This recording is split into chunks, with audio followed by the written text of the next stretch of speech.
Kia ora, it is the 16th of April today as of recording this. The May the 4th promos have all been revealed for LEGO Star Wars and the date is starting to creep up on us. The movies are coming back to cinemas, we're celebrating the 25th anniversary of LEGO Star Wars. It's a pretty big one. We've got sets, special promos, and dates. Let's take a look. May the 4th promos officially start in 14 days. The two biggest draws here are the new UCS set and the free gift with purchase set. Your UCS set for this year's May the 4th is set number 75382 TIE Interceptor, which retails at 250 USD and 380 NZD. It contains 1,931 pieces and one minifigure, but there's also a little buildable mouse droid there for some added extra bonus. The set also includes a brick that states it's the anniversary, which is also pretty nice to see. I'm not really a buyer of these UCS type sets. I do have a few of the Master Builder line, but I have to cut off the hobby at some point, and the line that I draw in the sand for me are the UCS sets. For what it is, I think it looks pretty cool. It won't be one that I pick up though, but I would be curious to know what anyone else thinks of this. I know it's tradition for LEGO Star Wars fans to dedicate the day to building the giant UCS model. The other exciting news here, of course, is the gift with purchase. Set 40686 is the Trade Federation Troop Carrier, which includes 262 pieces and 8 minifigures in total, 6 of them being just regular battle droids, but 2 of them being special pilot droids. The set will be free with your purchase of, I believe, $160 USD or 280 NZD, so it is up there in prices, but we've seen worse recently. And if you buy that UCS set, of course, you immediately get this free gift with purchase. I've heard the pilot droids are brand new though, so currently they are exclusive, but that's in quotations. I can't imagine that these guys will remain exclusive here. This set is a great recreation of the troop transport set that I think released in the early 2000s, and it probably only cost like $3 back in the day, but whatever. The set is quite contentious, of course. It's LEGO Star Wars fans we're talking about after all, so what do you expect? It's a double-edged sword kind of a set. On the one hand, we finally have minifigures again for the May the 4th promo, and the LEGO Star Wars fans have made it very clear in the past that they just want minifigures released for the celebratory event, no more diorama-based sets. And on the other hand though, it is a minifigure scaled set that you can't just outright buy. You're gonna have to spend, I'd say, probably triple what the retail price of this would have been on other sets in order to get this one. So, you know, it's a tricky situation, and you're just not gonna be able to please everyone. Now, personally speaking, I think it makes for a pretty good exclusive set. The figures themselves are basically repeat characters of soldiers with some slight differences to make them appealing to those exclusive hunters. It's not as bad as a Captain Rex situation or anything like that. This is a good one to both get for the special event, but it's also an okay one to skip if you really have to. There's a lot of other sets releasing across other themes this year, so you just have to ask yourself, is that $280 threshold really worth it or not? Of course, if you do plan on buying any of these sets anyway, you might as well do it in May. You'll also be treated to this polybag of an AAT if you spend at least in NZD, I think $70 or more. I believe this thing is also already available on its own for like $5 to $10 depending on your area, so again, it's not a special exclusive or anything, it's just a nice added freebie. Be sure to join LEGO Insiders as well, which is the rebrand of LEGO VIP. If you do, you'll also have the opportunity of receiving this commemorative Battle of Yavin collectible coin, which they've priced on their site as being worth $25 apparently. It's free if you're an insider and if you spend over 160 NZD on LEGO Star Wars this year during May the 4th. So again, if you reach that threshold for the Battle Droid carrier, you get all of these goodies for free. There's also a special art print on offer if you redeem 1,800 insider points during your purchases as well.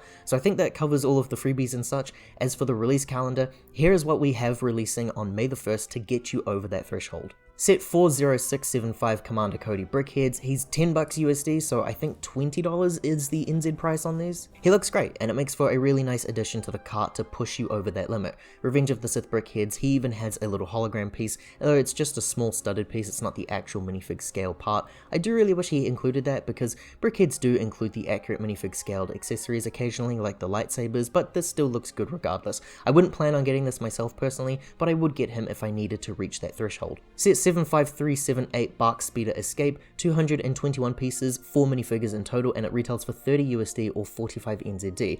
I really like the set. It got revealed some time ago now, I think, but I didn't cover it on this channel. It's based on The Mandalorian Season 3, and I do really love how much that show has received in sets from LEGO. This features the character of Caloran Beck, played by Ahmad Best. It's his other Star Wars character, and it's from the kids series Jedi Temple Challenge. I think that is an amazing inclusion, and I do really want this set, so this is a buy for me. Set 75381 Droideka is an amazing brick build mold of the Droideka enemy type. There's 583 pieces here and it retails for 65 USD and 100 NZD, which I don't think is actually that bad all things considered. We do have a minifig scale Droideka in the set as well. I feel like it's been a few years since we had these guys in sets maybe, I could be wrong on that though. The special anniversary brick is here as well. I really love the brick built droids. I did recently buy that R2-D2 figure, but mostly for that anniversary figure.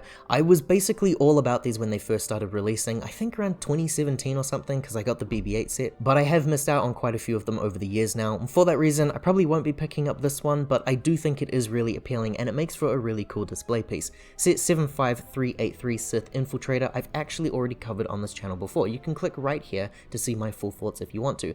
The gist of it is that I really like it. 640 pieces and it's 70 USD, so 100 NZD. It's the same price here as the Tantive Hallway, but this is an actual ship build and it contains 130 more pieces than that set. It does include less minifigures though. I've come around on it since the initial reveal, plus I do think I want that Saw Gerrera figure to go with the rest of my collection since I do have every other anniversary figure that has released so far in the theme. Here we have set 40676, the Phantom Menace release Brickheadz, which is a 6-pack that involves Jar Jar Binks, Anakin Skywalker, Princess Amidala, Captain Panaka, Darth Maul, and Qui-Gon Jinn. This retails for 110 NZD and it contains 732 pieces.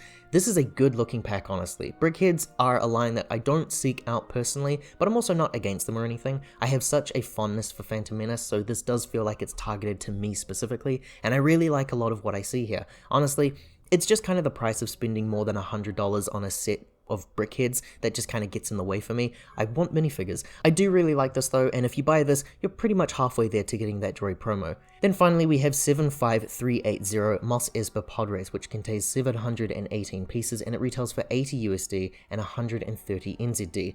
I liked this when it was first revealed, but I've soured on it over time. No minifigures is a bummer, but this isn't the first time that we've seen a diorama set without minifigures. The landscape looks nice and all, but the pod races themselves are just like advent calendar size builds, polybag type builds, and once I noticed that, it was really hard to sell me on this set being more than $100. I'm not really feeling it on this one, and this is coming from someone who actually does like LEGO diorama display builds. The last thing worth mentioning here, I think, is the Force of Creativity book that is also releasing during the May period, a 312-paged illustrated book with all sorts of features about the building methods of LEGO Star Wars. We've got interviews in here and some design concepts and more. The book is very hefty in its size and its price at 150 USD and 260 NZD, but it is very pretty and ornate in its design. It looks great and I'm sure it'll be a big sell for that specific audience for those interested.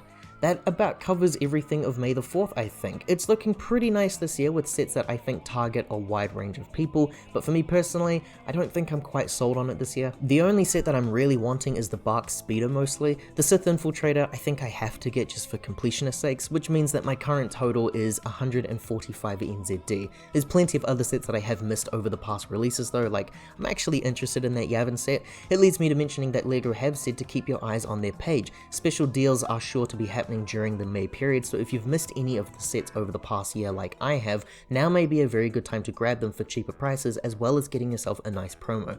That's it from me. If you enjoyed this look at a May the 4th promos video for 2024, liking this video and subscribing to the channel does help to support us in making more videos like this one.